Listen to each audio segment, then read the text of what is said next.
everything I've written about, when I think about it, has been about marginalized people, whether they are women, whether they are black folk, whether they are indigenous people, whatever they are. I seem to have an affinity for the marginalized.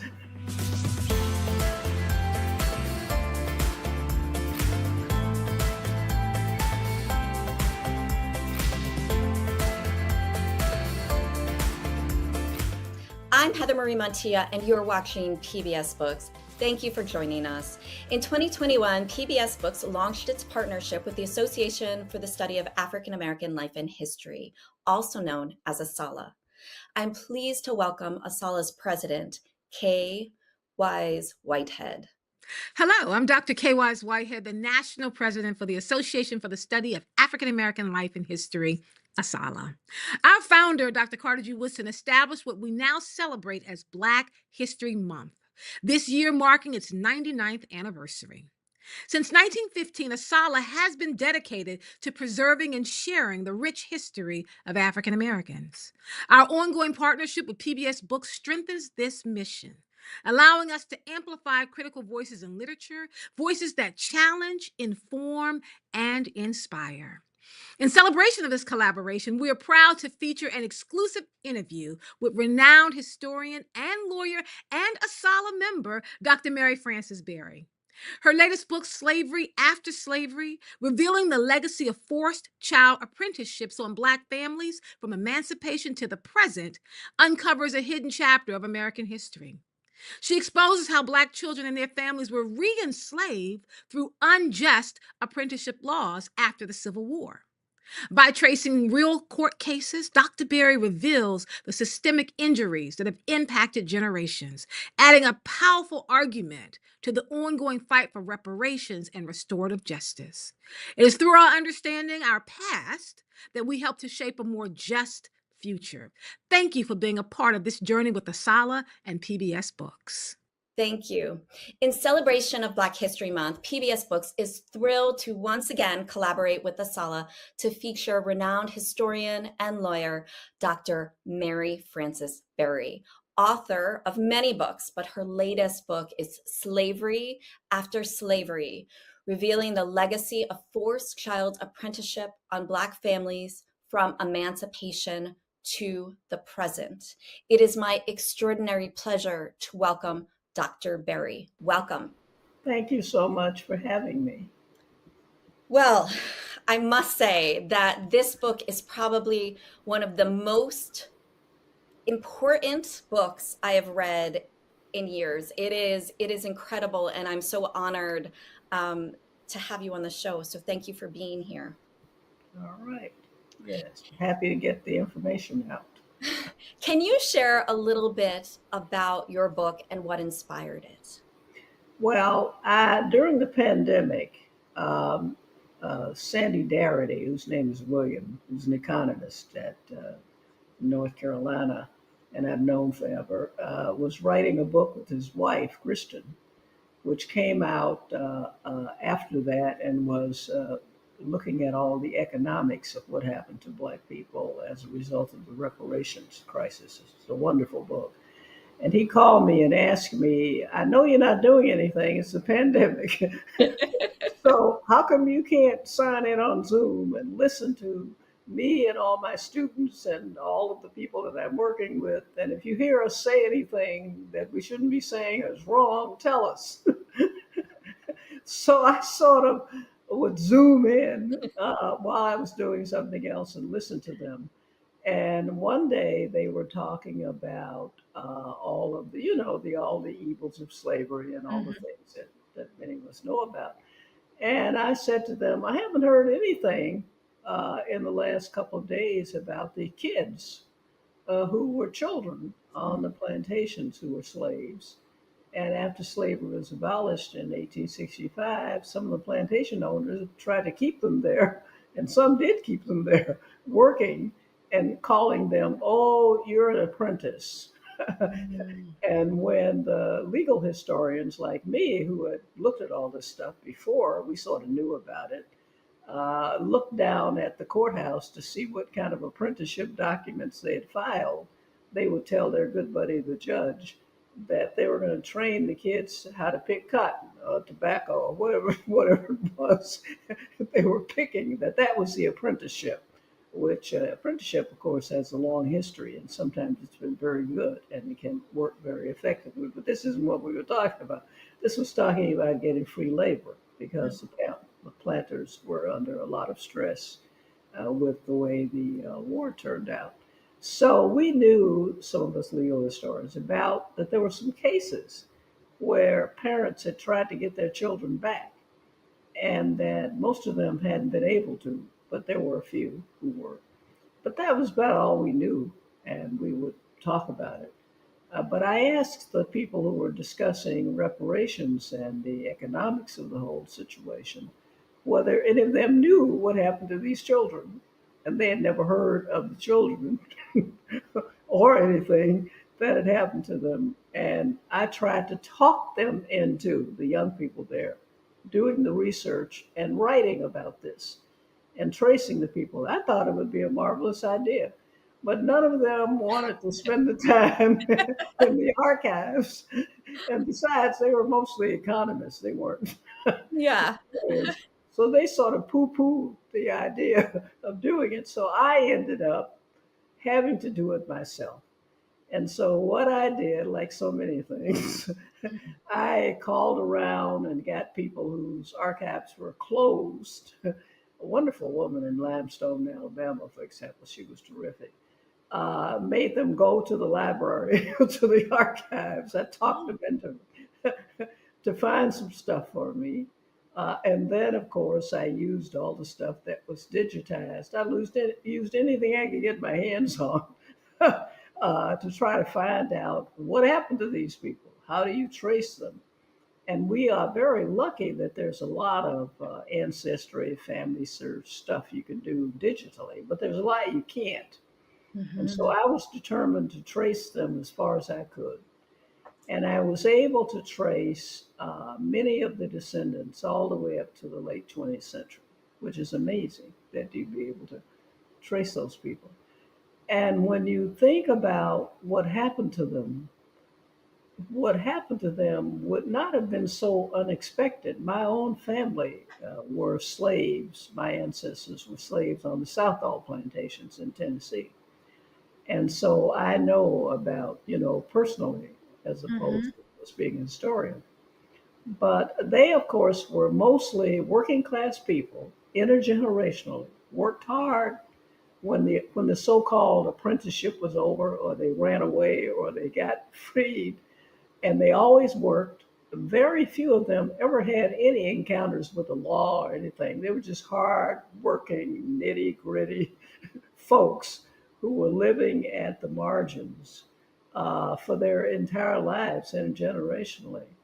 And when finally things happened, like if they were in Mississippi and the car companies opened in Memphis, some of them went to Memphis and tried to work in the car companies in the 20th century. So I followed them along. They had almost no health care. Forget about that. Just like poor people today have a lot of problems with health care and always had. Food, nutrition, it was terrible.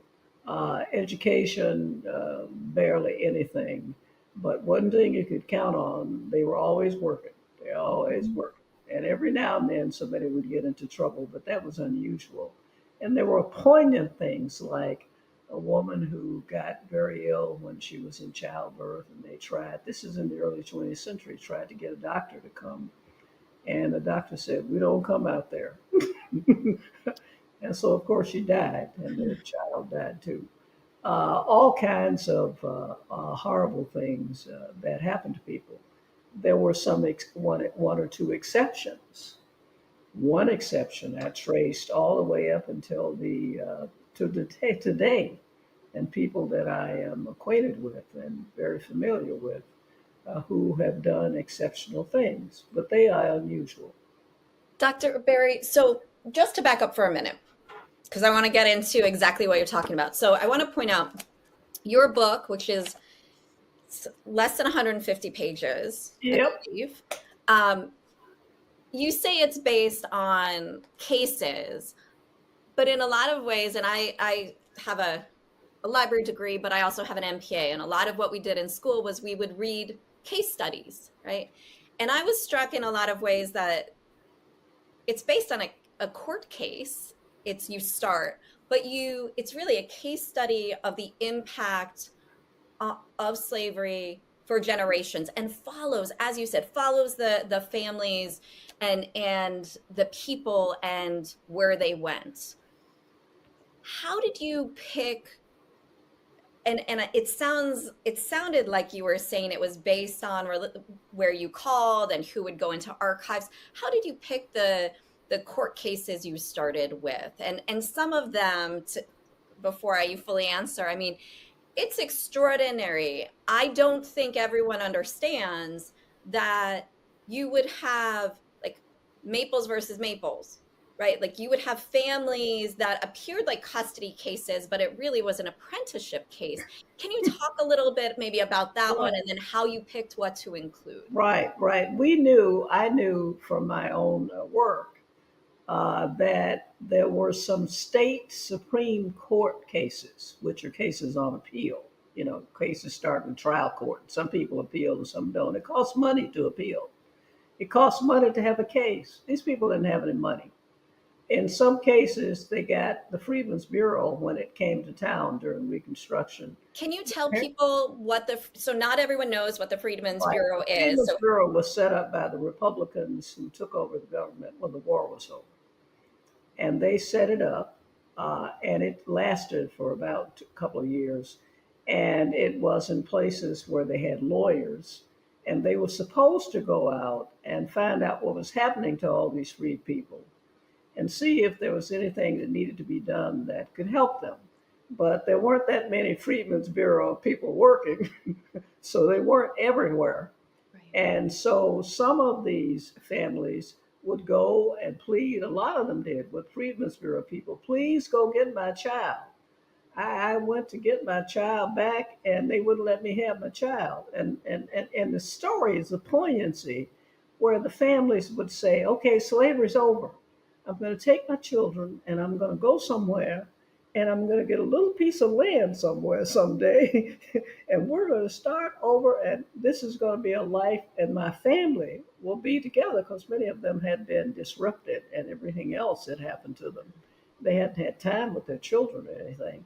But then when they found out that they went, and in some cases they would lose the case, even northern judges who came from Reconstruction thought the kid might be better off with that farm, with that plantation farm family. They got more resources than you do. You don't have any money to feed anybody. So how are you Well, going to take care of your children? and Dr. Right, Berry, I was struck by the fact that, right, marriage, if you were enslaved, marriage was illegal.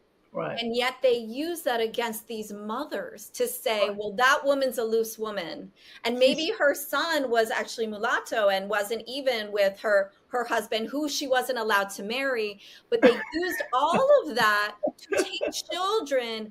Courts used all our policies, our government, right? Use these policies to take children away from their Okay. families legally.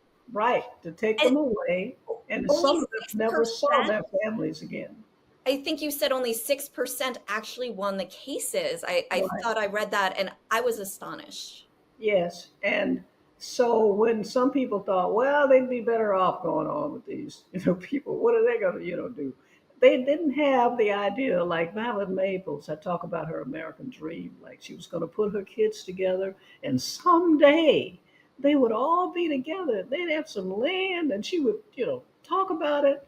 And to have a heart so broken like that, when in fact they went and got her father and got him to testify for the former slave owner because he needed to stay on the plantation. He didn't have where to go. That she was probably a loose woman. He didn't know. She probably had, Right. and then the judge said, well, just leave the children. And in this case, Boss Maples, he ran away, but, and later on was working class, but some of them ran, the kids ran away. And you got cases like one in Texas where the people tried to get their children back, and the plantation owner had her son come out with a shotgun and shoot at them and tell them if they didn't get away from there, she was going to kill them because they had a right to keep them there as long as they wanted to keep them. I mean, horrible things had happened. This one family that got out of it in Mississippi, one of the Maples people, was the man who married a Maples girl, and he read about, somebody read to him because he couldn't read, that the people who own the coal mines up in Kentucky were hiring people, and if you wanted a free ticket, you could take your family up there and you could work in the coal mines. So he gathered up his family and went down and got one of these tickets and went up there in Kentucky. And they lived there, and he worked in the mines. He worked in the mines till he got black lung disease. Mhm. But he got his family out of there. And from then on, they sort of held it together. He dragged his children and everybody and took them until they finally end up years later there in Chicago. I followed them, Harvey, Illinois. The mother did wonderful things, the grandmother, they all did. And now their youngest descendant, who is an educator in Harvey, Illinois, has a center for youth and all kinds of things. That is unusual. That's the only case that you had to somebody was able to crawl themselves up out of there, you know. And in those days, if you had black lung disease, you didn't get any benefits or anything. I mean, that's a recent thing, so they had to manage. So it's one of those stories that if you didn't know about it, you wouldn't believe it. You'd say, well, at least when the Reconstruction people came and those judges, they would have let these people have their children. But some of them just said, well, they're better off, you know, and they'd have to run away or do something. But they, in fact, they survived, a lot of them. The life expectancy was very low. The diseases were rife. They died from all the diseases we know that poor people have: high blood pressure, diabetes uncontrolled, as were my grandparents, both died, my grandfather and grandmother, from uncontrolled diabetes. All these things happened to them. And when you start, and the nutrition was like, you know, practically non-existent. So if you want to talk about why are people poor intergenerationally, and what did they do? Why didn't they go get a job? You know, why did they do this? You should realize the situation under which, and we're talking about thousands of children. We're not talking about, you know, 5 children or 10 children. It I happened all over the South. not I think your book even said it was like 990,000 children, right? Yeah, Right. And that number, to think there were that's astonishing, right? I also was really struck by, and this goes back to American policies, which, Dr. Berry, it's why your book is so incredible, because it touches on Social Security, right? yeah, So it's basically saying that in 1930, when Social Security was founded, you had domestic workers and farm laborers were excluded from Social right, Security, right. which continued to discriminate against African Americans in the country who were in the South, who had already been dealing with everything. I mean, and then even I mean the agriculture, the discrimination that was found, and to learn that, I think you said in 1890 there was it 16% maybe, was were maybe it was 19% were farmers, Yeah. were African American, and then in 1999 it was 6%, and tracing all of the discrimination even in the farming industry. Can you talk to Well, me about the policies?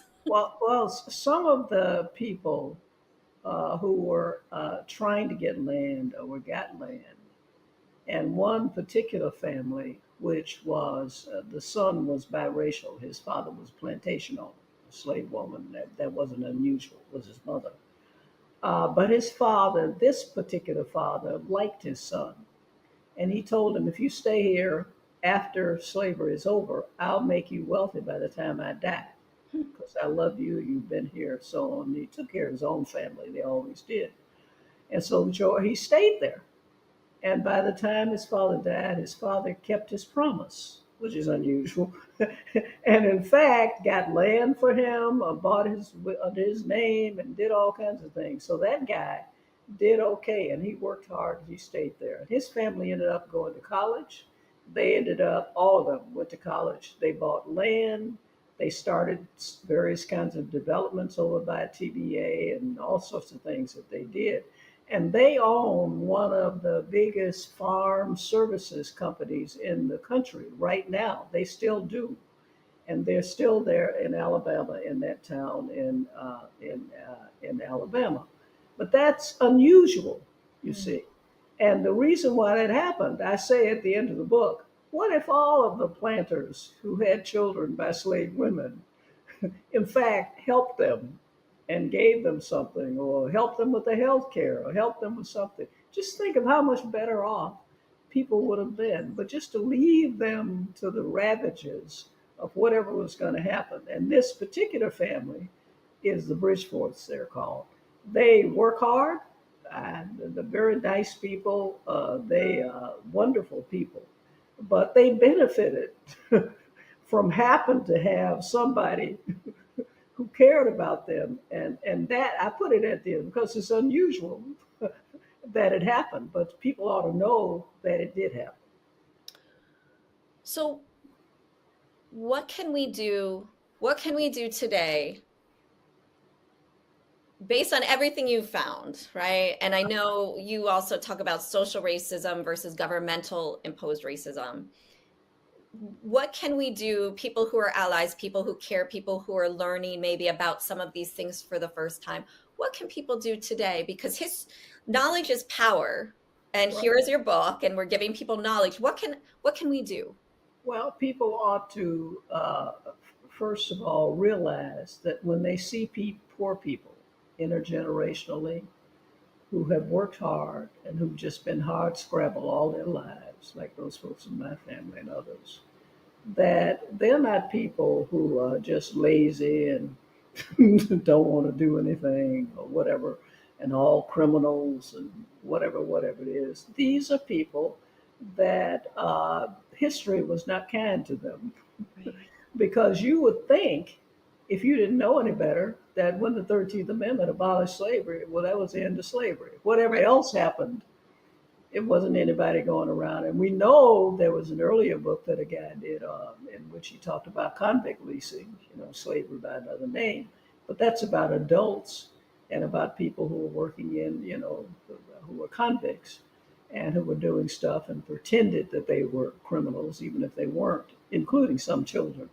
But nobody knew about these people. Apparently, they didn't know because I couldn't find anybody who knew anything. And Dorothy Roberts, who is a rather distinguished sociologist and scholar at Penn, who's my MacArthur Fellow this year, has written all kinds of things about families.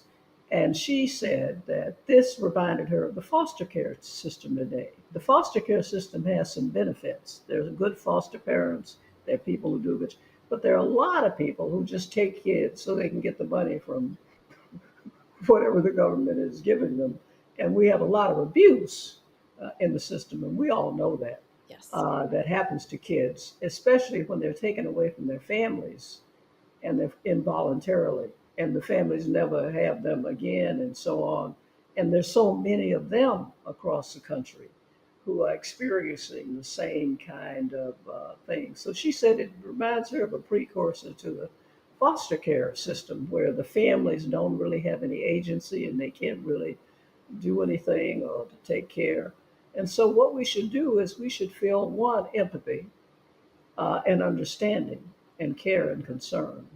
And other thing we should do is when people start talking about reparations, which is a hotly contested question, and I don't know what's going to happen to it now, but in fact realize that some of the people who probably deserve some kind of reparation are the descendants of these poor people who, can you imagine if slavery was supposed to be over and abolished and then somebody took you back and Right. put you back, and you were just like a slave. I mean, what would it do to your mind? You know? I know. I think that's why I think this is one of the most important books I've read because I didn't know, right? And for me it was an emotional journey to understand. Yes, I've studied public policy. I know policies, I know, but this was a new level for me of understanding. And I feel like it's an incredible an incredible read during Black History Month or any month of the year to be able to learn about the history in our country and why we're at this moment. And then understanding empathy and understanding in terms of moving forward.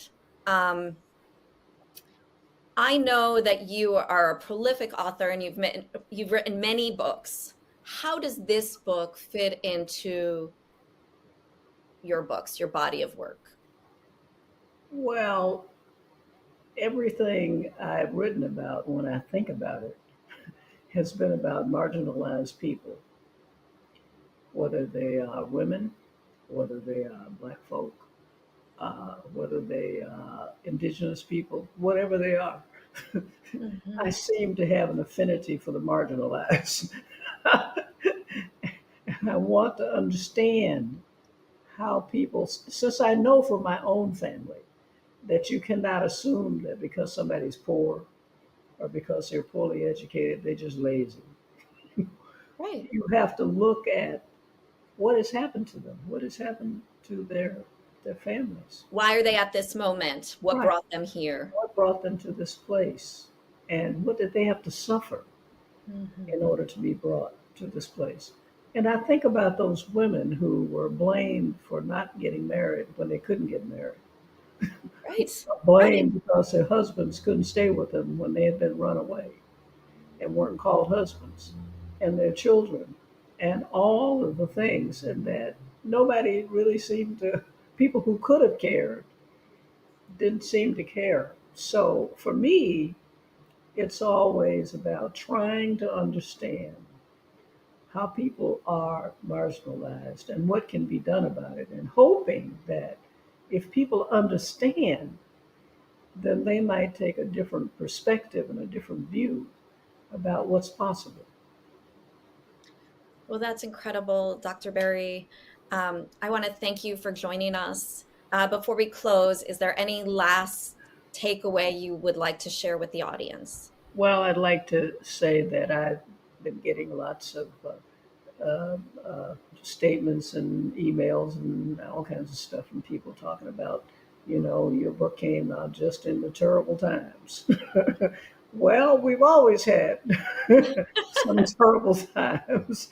We make progress and then we go backwards, but we don't all go all the way back.